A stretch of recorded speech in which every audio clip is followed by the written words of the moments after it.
இந்த மூவிஸ் எல்லாம் நீங்க பண்றீங்கல்ல, இதுக்கு வரக்கூடிய ரிசப்ஷனை நீங்க எப்படி பாக்குறீங்க? மக்கள் வந்து இது வந்து ஒரு 100 crore மூவி ஆக்கணும்னு எதிர்பார்ப்பீங்களா நீங்க? வாய்ப்பே இல்ல. அந்த எதிர்பார்ப்பே கிடையாது.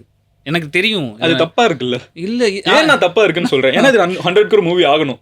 இது எல்லாரும் பார்க்கணும். இல்ல அப்படி ஒரு சூழல் வந்துச்சுன்னா, இது போன்ற கதைகள் அவ்வளோ உரையாட வேண்டியிருக்கு. ஆமா. ஓகேங்களா?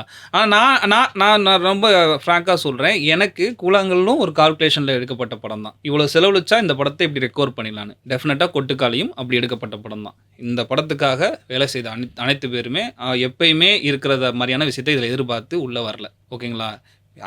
நம்ம கேட்டா ப்ரொடக்ஷன்ஸ் வந்து எவ்வளோ வேணா கான்ட்ரிபியூட் பண்ணுவாங்க. ஆனால் நாங்களே ரொம்ப கான்ஃபிடென்ட்டாக ஒரு ஒழுங்கை எங்களுக்குள்ளே வச்சுக்கிட்டோம். எல்லாரும் கான்ட்ரிபியூட் பண்ணுற மனநிலை நம்ம இருப்போம்னு சொல்லி. இதுவும் மிக மிக கால்குலேஷனில் இவ்வளோ இதில் எடுத்தால் இது எப்படியா ரிகவர் பண்ணிடலான்ற எடுக்கப்பட்ட படம் தான். இப்போ வெகுஜன மக்களுக்கு இது வந்து ஒரு ஆர்ட் மூவின்னு சொல்லி தள்ளி வைக்காம, இது வந்து ஒரு அவார்டு மூவின்னு தள்ளி வைக்காம, இப்போ நான் ஏன் வந்து இது ஒரு அவார்டு மூவின்னு சொல்றேன்? ஏன்னா அது அப்படிதான் வந்து சொசைட்டி வந்து என்கிட்ட இதை சொல்லி இந்த ரிவ்யூ பண்றவங்க எல்லாம் பேசி நீ செட் பண்ணி வச்சிருக்காங்க. பாக்குறப்பதான் தெரியுது, எனக்கு நான் இதோட ஃபேன்டா, எனக்கு இது வேணும்டா அப்படின்னு எனக்கு வந்து பாக்குறப்பதான் தெரியுது. ரொம்ப சந்தோஷம் தான் எனக்கு. இப்படி உங்கள் மாதிரி ஒரு ஆட்கிட்ட இருந்து எனக்கு இது மாதிரி ஒரு சப்போர்ட் இது நடக்குதுன்றது. இதை வந்து இது என்ன சொல்றது, அதான் நான் சொல்கிறேன் இல்லைங்க, இந்த வணிகம் சார்ந்து இந்த கலை இயங்கிட்டு இருக்கனால இப்போ எஸ்கே அண்ணே வந்து இதை பண்ணிட்டாரு. வேறு யார் இப்போ அடுத்தடுத்து வந்து பண்ணும்ல? எஸ்கே அண்ணே எனக்கு இதை விட்டு எனக்கு ஒரு பெரிய பெருமை வாங்கி கொடுத்துருக்கு. முதல் தமிழ் படமாக பெர்லினில் செலக்ட் ஆயிருக்கு. இது கோடி ரூபா கொடுத்தா கூட கிடைக்காது. நானே அடுத்து நினச்சி ஒரு படம் எடுத்து நம்ம பெர்லினுக்கு போகணும், கானுக்கு போகணும் நினச்சே ஒன்று பண்ணாலும் நடக்காது. அது அந்த கண்டென்ட் அந்த டயத்தில் இருக்க அந்த புறச்சூழல் அகசூழல்லாம் பொறுத்து நடக்கிறது. அப்போ ஒருத்தர் இதை நம்பி இதுவே எனக்கு போதுமான ஒரு சந்தோஷத்தை கொடுத்துருச்சுன்னு ஒருத்தர் வந்துட்டார்ல, இது வணிக ரீதியாகவும் அவருக்கு சக்ஸஸ் ஆகும்போது அடுத்தடுத்தது வருவாங்க. ஏன்னா அவரை போல மனநிலை கொண்ட எல்லாருமே உள்ளே வந்து இது மாதிரி நான் எடுக்கணும்னு அவசியம் கிடையாது. எல்லாம் இன்னும் எங்கெங்கே வந்தோ அவ்வளோ ஃபிலிம் மேக்கர்ஸ், அவ்வளோ அசிஸ்டன்ட் டைரக்டர் இது போல் கதையை வச்சுட்டு தேடி அலைஞ்சு நாயா பேயா தெரிஞ்சிட்டு இருக்காங்க. அவங்களும் வருவாங்க. இப்படிப்பட்ட கதைகள் நிறையா வரும். கிராஃப்டாக ஃபிலிம் லாங்குவேஜாக ஒரு ஒரு ஒரு மீடியம் மாறும்போது அது மிகப்பெரிய இங்கே தமிழ்நாட்டில் மட்டும் இந்தியாவே சினிமா மூலியமாக இங்கே மிகப்பெரிய இதெல்லாம் நடந்துகிட்டு இருக்க ஒரு ஒர்க்காக தான் இருக்குது. அப்போ இது வழியாக ஒரு விஷயத்தை நம்ம சொல்லும்போது அவன் இன்னும் சிந்திக்க ஆரம்பிப்பான், அவன் இன்னும் திங்க் பண்ண ஆரம்பிப்பான்.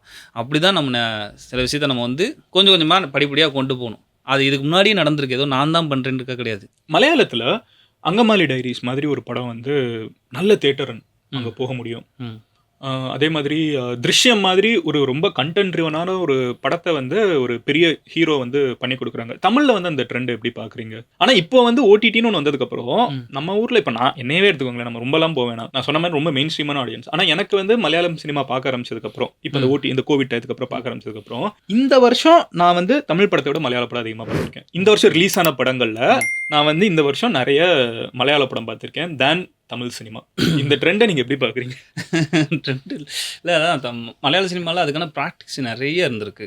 அது அங்கே வந்து தொடர்ந்து இந்த படத்தை நம்ம எப்படி அணுகணும், இந்த படத்தை எப்படி நீங்கள் அணுகணுன்ற ப்ராக்டிக்ஸ் நிறையா இருந்திருக்கு. அது தொடர்ந்து இங்கேயும் இருந்திருக்கு. இங்கேயும் இப்போ வந்து இப்போ இந்த கொட்டுக்காலிலேயே எனக்கு தெரியும்னு நினைக்கிறேன். ஸோ அப்படின்னும் போது அந்த ட்ரெண்ட் இங்கேயும் வரும்.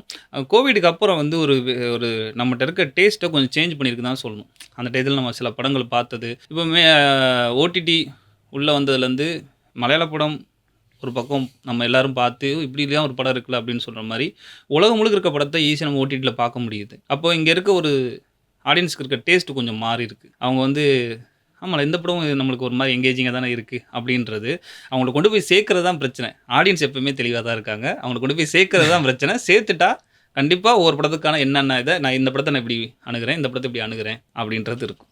இப்போ ஒரு பிம்பத்தை நம்ம கிரியேட் பண்ணிட்டோம். It's not that it's bad, but இதுவுமே வந்து ஒரு நல்ல ஸ்பேஸுங்கிறது. ஏன்னா இதே ஆடியன்ஸ் தான் வந்து இங்கேயும் விசில் அடிச்சு ஒரு படத்தை கொண்டாடவும் செய்கிறாங்க. ஒரு மாசீனுக்கு ஒரு மலையாள படம் பார்க்குறப்போ ஒரு நல்ல மொமெண்ட்டுக்கு அவங்களும் இதே ஆடியன்ஸ் சென்னையில் வந்து விசில் அடிச்சு தியேட்டரை ஃபில் பண்ணி என்ஜாய் பண்ணுறாங்க. அங்கே இருக்கிற எந்த ஹீரோவையும் தெரியாது. ஈவன் நான் சொல்லக்கூடிய படம் இப்போ மஞ்சுமல் பாய்ஸ் வந்து யாருக்கும் தெரியாது. ஆனால் அந்த மொமெண்ட் வந்து அவங்களை ஹோல்டு பண்ணுது. அந்த கதையில் இருக்கிற கேரக்டர்ஸ்க்கு விசில் அடிக்கிறாங்க, கத்துறாங்க. கோட் லைஃபா இருக்கட்டும். ஸோ பிருத்திவிராஜை வந்து ஒரு சூப்பர் ஸ்டாரா அங்கே பார்க்கல. அங்கே ஆடு ஜீவிதத்தில் வந்து ஒரு அங்கே இருக்கிற கேரக்டரா பாக்குறாங்க. சோ அந்த ஒரு டேஸ்ட் வந்து எனக்கு தெரிஞ்சு இங்க இருக்குது. இங்க இருக்கிற ப்ரொடியூசர்ஸ் எஸ்பெஷலி வந்து இதை எக்ஸ்ப்ளாய்ட் பண்ணலாம்னு நினைக்கிறேன். ஏன்னா உங்களுக்கு ஒரு நல்ல பிசினஸ் மாடல் கரெக்ட்டா. கம்மியா இன்வெஸ்ட் பண்ணி ரிட்டர்ன்ஸ் நிறைய எடுக்கலாம். ஆக்சுவலா டெஃபினட்டா ஏன்னா ஒரு வகையில ஃபெஸ்டிவல் சர்க்கிள்ல இருந்து வரும். ஒரு பக்கம் நம்ம வந்து இங்க மக்கள்கிட்ட கொண்டு போய் சேர்க்கும்போது மக்கள் வந்து அதான் எனக்கு நான் என்ன சொல்றேன்னா, எனக்கு ஒரே விஷயம் மாறணும்னு ஆசைப்படுறேன். கமர்ஷியல் படம், இது ஒரு ஆர்ட் ஹவுஸ் படம் அப்படின்றது ஒரு பக்கம் இதுக்கு டேக்லைன் இருந்தாலும், இப்போ ஆர்ட் ஹவுஸ் படம்னா என்ன, இப்போ வந்து இந்த மாதிரியான படங்களை எல்லாரும் வந்து பார்த்து இது வணிக ரீதியாக சக்ஸஸ் பண்ணும்போது அது கமர்ஷியல் ஏரியாக்குள்ள வந்துருது. இல்ல எனக்கு இது ஆர்ட் ஃபிலிம் அதான் நான் சொல்றேன். ஆர்ட் ஃபிலிம்னு ஒண்ணு கிடையாதுன்னு நான் சொல்றேன். அதான் இது ஒரு சினிமா Film, அவ்வளவுதான். ஃபிலிம். அந்த ஃபிலிம் இந்த ஃபிலிமை பார்க்கும்போது நான் இந்த மைண்ட் செட்டோட பார்க்குறேன். இந்த ஆமா. ஃபிலிம் பார்க்கும்போது இந்த மைண்ட் செட்டோட ஆமா, பார்க்குறேன்றது அவ்வளவுதான். மட்டும்தான் நம்மளோட ரெஸ்பான்சிபிலிட்டி. ஆடியன்ஸ் தெளிவாக தான் இருப்பாங்க. கண்டிப்பா அதை வந்து அப்ரிஷியேட் பண்ணுவாங்க. இப்போ நீங்க சொன்ன மஜ்மல் பைஸ் எல்லா படமா இருக்கணும், இங்க செம்ம ஹிட் செம்ம ஓடுது, நல்லா ஆடியன்ஸ் வந்து தொடர்ந்து போய் பாரபட்சம் இல்லாமல் எல்லாரும் பார்த்து ரசிக்கிறாங்க, எனக்கு ஏதோ புதுசாக கொடுன்னு கேட்குறாங்க. அதுவே தான் நம்மளும் வந்து பண்ணுறோம். நீங்கள் சொன்ன மாதிரி ஒரு விஷயம் ரெகுலராக அப்படி ஒன்று வந்துட்டு இருக்கு. இப்படி புதுசாக வர்றதுக்கு தானே வாண்டட் அதிகமாக இருக்கணும். ஆனால் நம்மளுக்கு இங்கே ரியாலிட்டி அப்படி இல்லைல்ல. அதனால எனக்கு இந்த இப்போ நிறைய சேஞ்ச் ஆயிருக்கு. தொடர்ந்து இது மாறும்னு நினைக்கிறேன் நான். எனக்கு பெருசாவே தெரிஞ்சு மாறும். அதை நீங்க மாற்றுறதுக்கு வந்து இங்க ஒரு முக்கியமான ஒரு புள்ளியா இருக்கிறீங்க. ஏன்னா இது எப்படி தெரியுமா, நம்ம வந்து பிரியாணி சாப்பிடுறோம், ஆனா டெய்லி பிரியாணியே சாப்பிடுறோம். அப்பப்போ நம்ம ஊர் சாப்பாடையும் கொஞ்சம் நல்லா லோக்கலா வந்து ஏதாவது வந்து சாப்பிடணும்ல, அந்த மாதிரி ஒரு ஒரு நல்ல பரோட்டா வச்சு சால்னா வச்சும் சாப்பிடணும். எப்பவுமே வந்து பிரியாணி மட்டும் சாப்பிடுவோம். இல்லை எனக்கு சூப்பர். நீங்கள் டேஸ்ட்டை பற்றி பேசும்போது வேற வெளியெல்லாம் கடந்து போனோம்னா எல்லா வகையான டேஸ்ட் உள்ள ஃபுட்டும் இருக்கு.